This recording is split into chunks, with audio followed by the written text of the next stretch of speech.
Hello. Today is the 22nd of June, and wanted to talk real quick about my niece. My 13-year-old niece came and stayed with me for a few days. Thursday night, Friday night, Saturday night. Thursday night, Friday night, Saturday night. Yeah, and she went back to my mom's last night on Sunday. She's visiting from Tucson. And the only reason why it's extremely important that I talk about her is for my future self. Just to recognize that, Crystal, I hope you know that no matter what happens to Chrislyn is your niece. No matter what happens to Chrislyn, it is not your fault. You could not save her. You could not prevent her from going down a wrong path.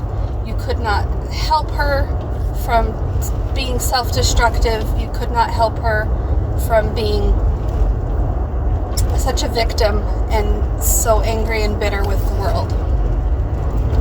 Now, with that all being said, she's not like that at all. Not now, anyway.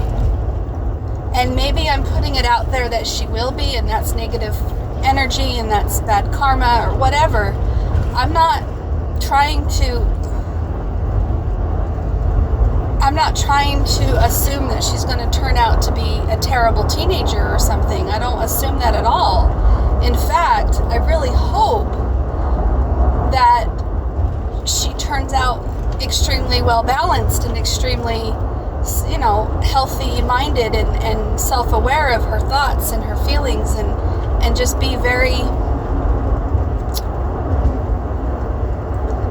chill and cool little girl. I really hope she does. I really hope that she'll grow up to be an awesome young woman someday.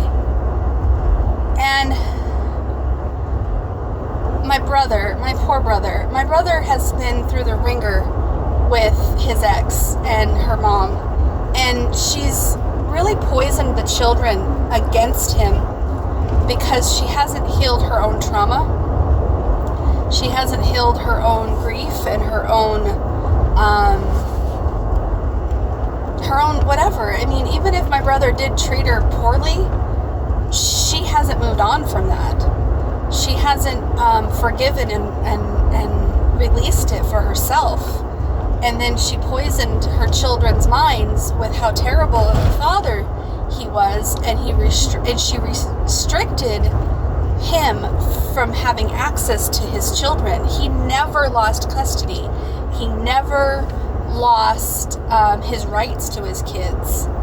But she took them out of state, wouldn't let him see them, fought the courts when he would tell the courts that she's kidnapped my kids, dude. Like, why are you letting her get away with this? And it took 5 years of court fees and lawyer fees and fighting the system just so that he could have rights to them.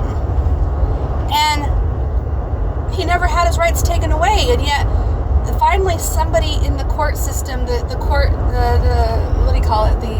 guardian de litem, she saw right through it all. She could see what was going on. She talked to the therapist. She could see how different the children were when they were doing their therapy sessions with their dad versus when their mom came in the room. Like, they shut down. They were completely two different children. Like, they were very much controlled by their mother, and the fear that their mother would, be angry with them if they found out that they enjoyed talking to their father.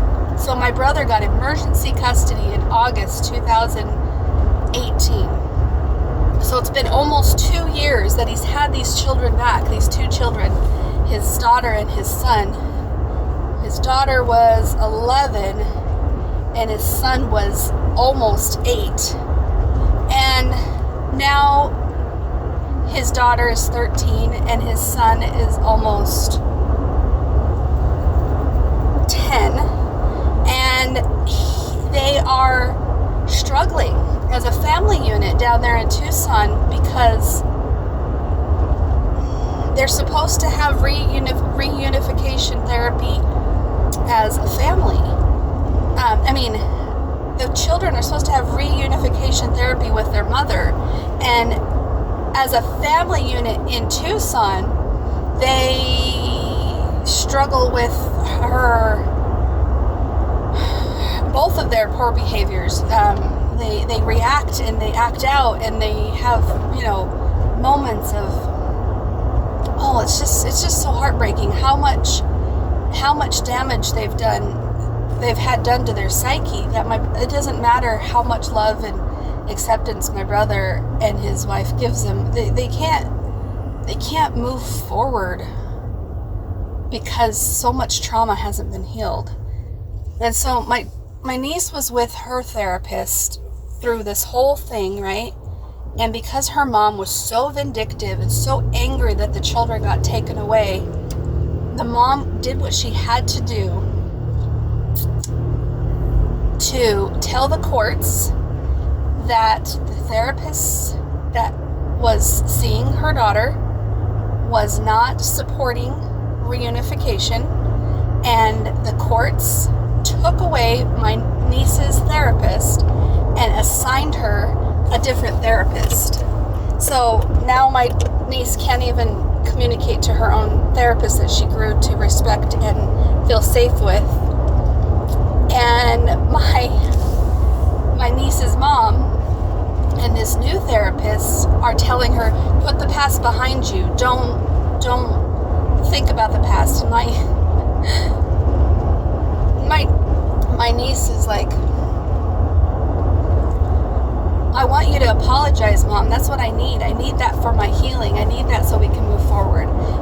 I would really like you to apologize for what you did and how many years you took me away from my father. Like, she's very mature for her age.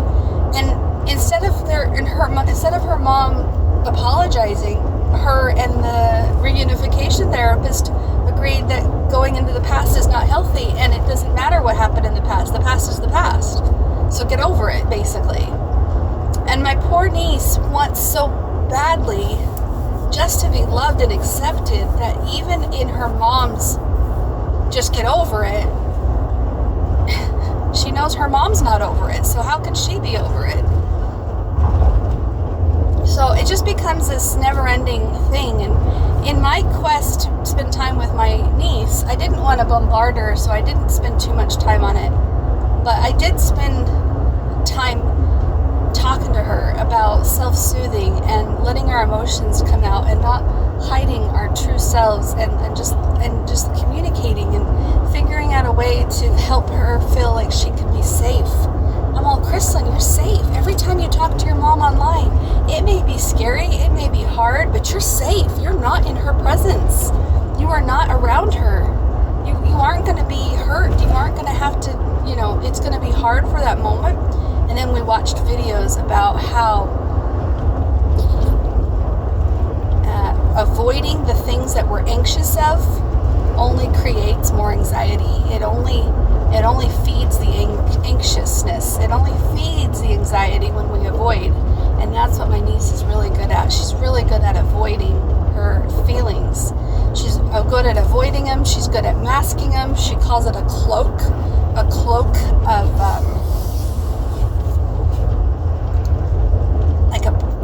that possesses her and won't let go of her.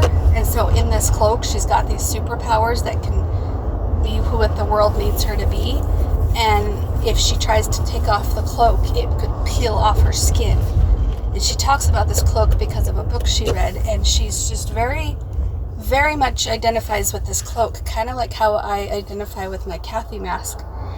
And I really think she has a lot of potential. So I'm really, really excited about the talks that we had, and I really hope that she can feel like she can open up to me more often in the future, because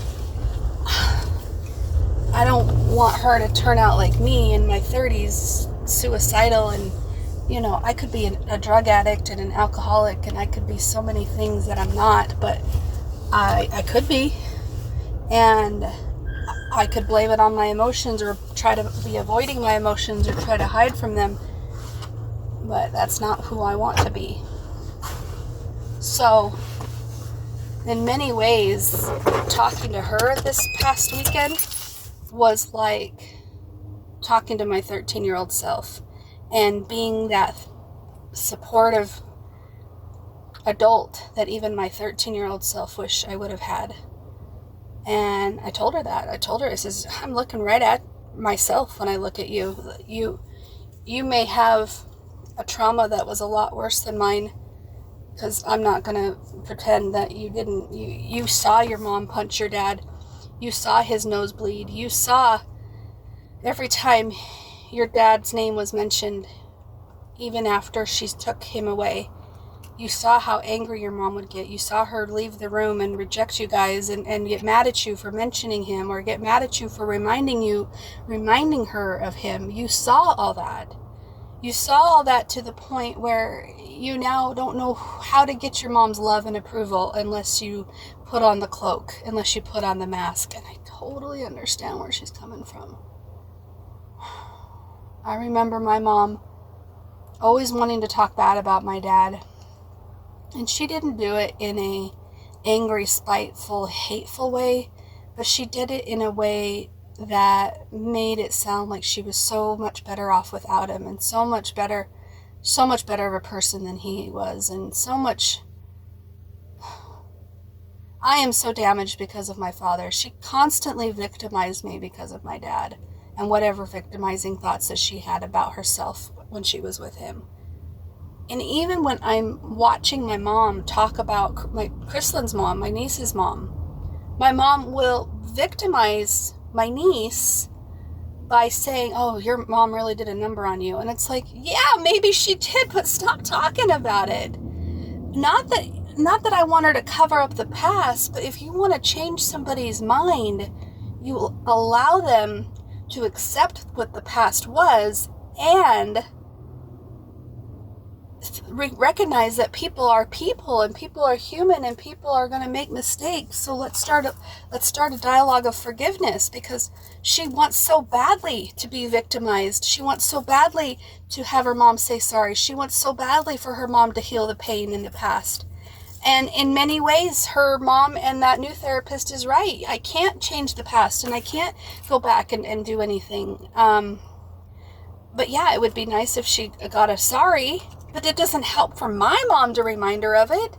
It doesn't help my mom. I mean, my mom wants to validate her pain and all that, but I really wanted her to recognize that, hey, you know what? People are going to be people. So the sooner you can recognize that everyone is their own messed up version of their childhood trauma, let's start to forgive, and let's work on how you can move forward. Because even if she never apologizes, that can't be the reason why you can't move forward.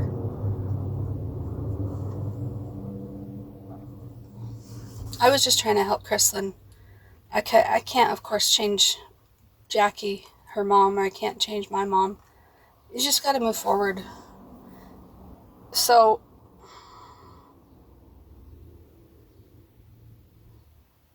I think she needs some time away from her mom. Like, even though she's like not living with her, I think she needs time away from even talking to her for a while. That's just my opinion. It's just triggering to her every time. Anyway, gotta go to work now. So I'll talk to you later. Bye-bye. I just climbed 3 flights of stairs. Oh my gosh. I never climb 3 flights of stairs, and I feel like I'm about to die. Oh my gosh, I need to do this more often. Oh, Crystal, what are you doing? My heart is racing so fast. You like the mask they gave me? I can't breathe. Okay, we're gonna try this again another day, and we're gonna see if it gets easier. If it gets easier, that's great. And if it doesn't get easier, then we're in trouble. But I have a suspicion that if I do this often, it'll get easier. So I'm gonna tack it. I'm gonna tack my laziness with determination. And I'm going to go up the flight of stairs.